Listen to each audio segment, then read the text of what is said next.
Senhor presidente, senhoras e senhores deputados, venho a esta tribuna, senhor presidente,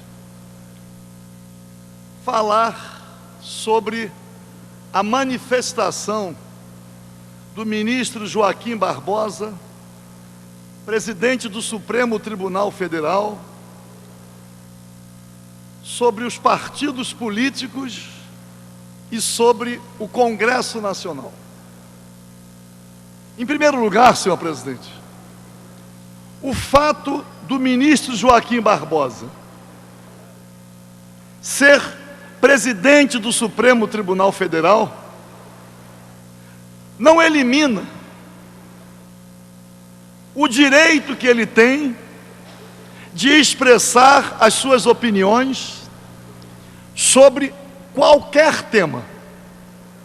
É um direito, porque existe uma diferença entre o poder judiciário, os deveres constitucionais do Supremo Tribunal Federal e o exercício da cidadania.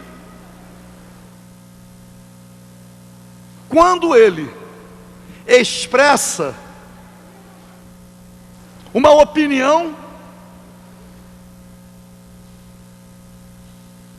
contando inclusive com o apoio da maioria esmagadora da população sobre a perda de identidade dos partidos políticos.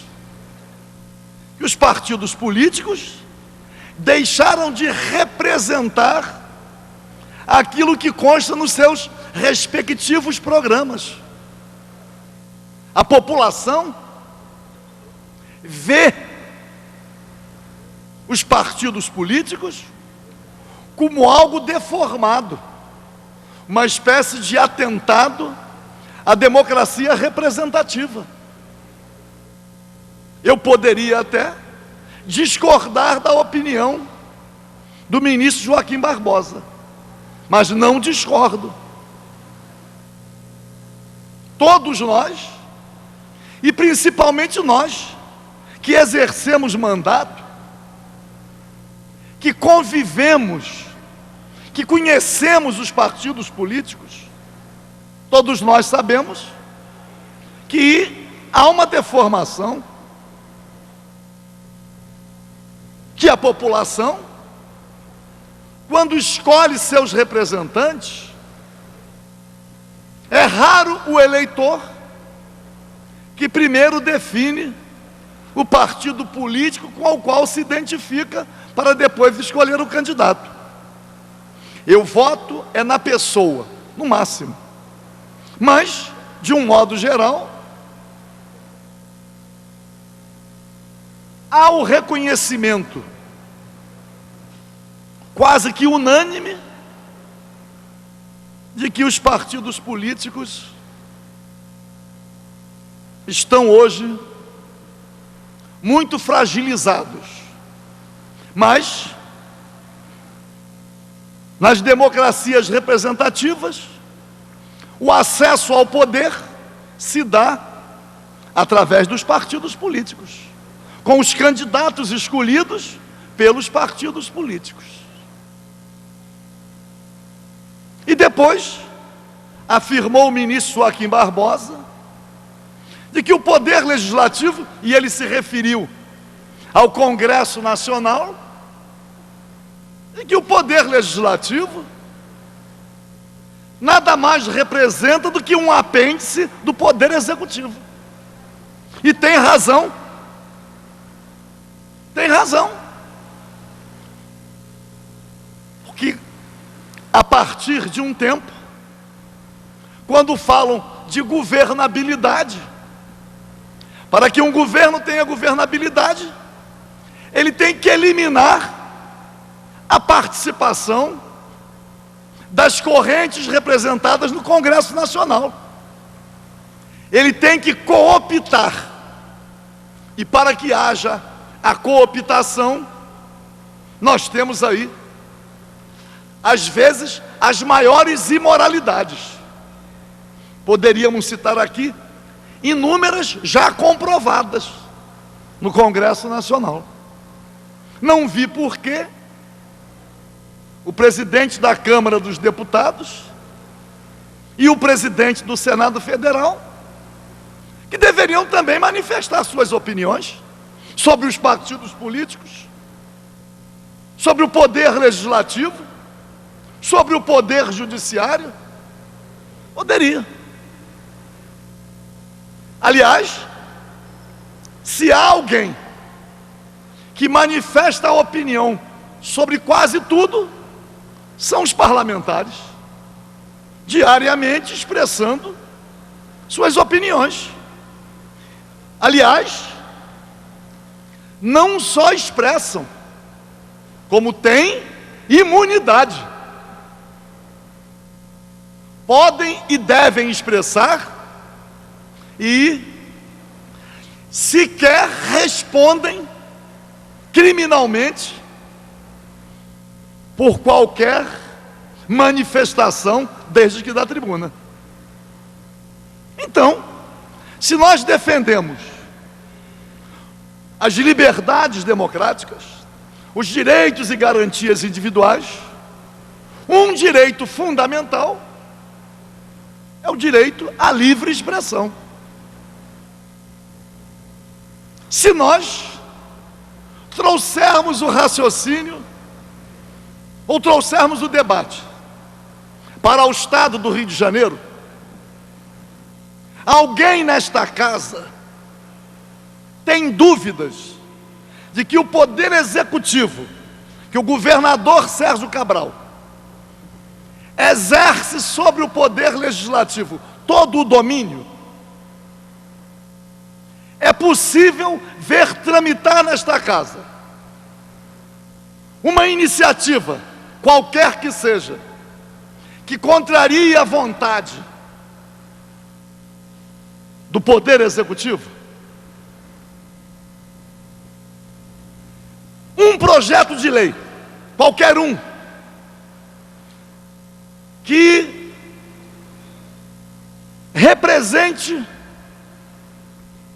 uma oposição a qualquer política pública, chega a ser votado no plenário desta casa?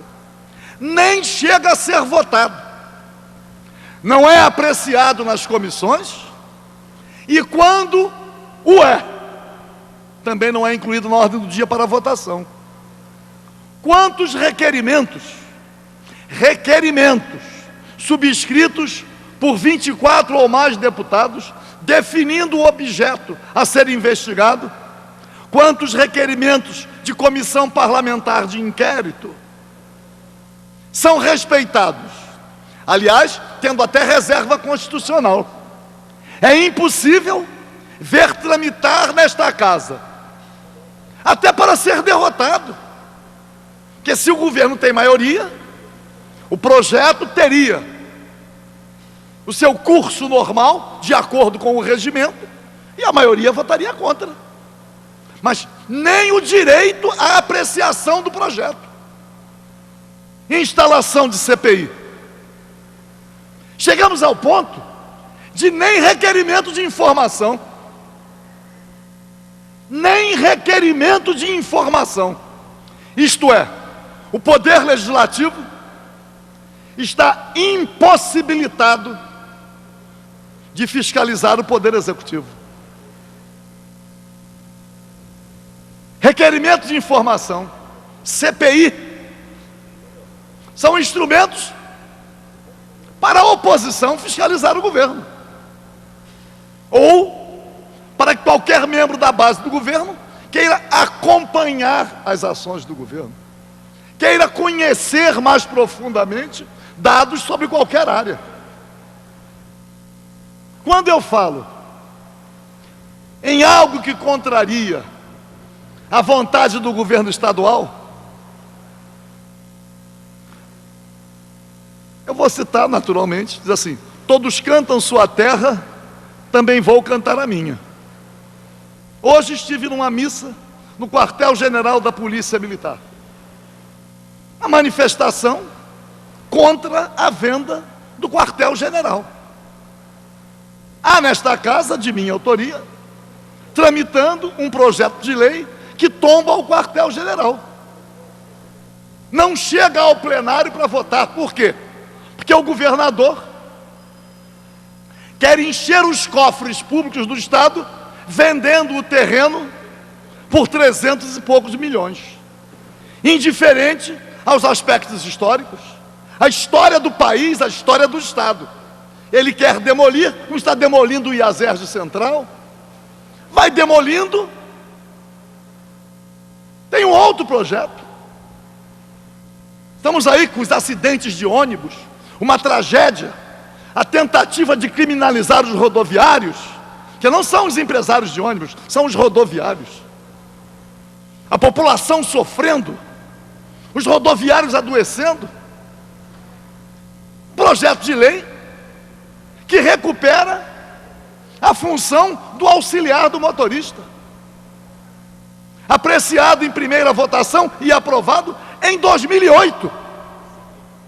Não volta para a segunda votação, por quê? Porque o governador do Estado tem uma aliança preferencial com a FETranspor. Então, senhor presidente, para dar razão ao ministro Joaquim Barbosa, em relação aos partidos políticos e ao Congresso Nacional, nós, no exercício do mandato de deputado estadual, nós temos que pegar como exemplo também o nosso próprio poder legislativo estadual, a nossa casa, onde nós convivemos, onde estamos sendo desrespeitados, afrontados nos nossos direitos constitucionais e regimentais, direitos inerentes ao exercício do mandato, à representação popular. E aí, senhor presidente, diante disto, nós só poderemos um dia trazer aqui o ministro Joaquim Barbosa para dizer: Vossa Excelência tem razão, os partidos políticos estão degenerados, sem identidade, acovardados, submetidos aos interesses do Poder Executivo. Não há nenhuma dúvida quanto a isso. E as casas legislativas, sob o biombo da chamada governabilidade, as casas legislativas, a começar pelo Poder Legislativo do Estado do Rio de Janeiro, estão sucumbindo aos interesses do Poder Executivo. Muito obrigado. Próximo orador.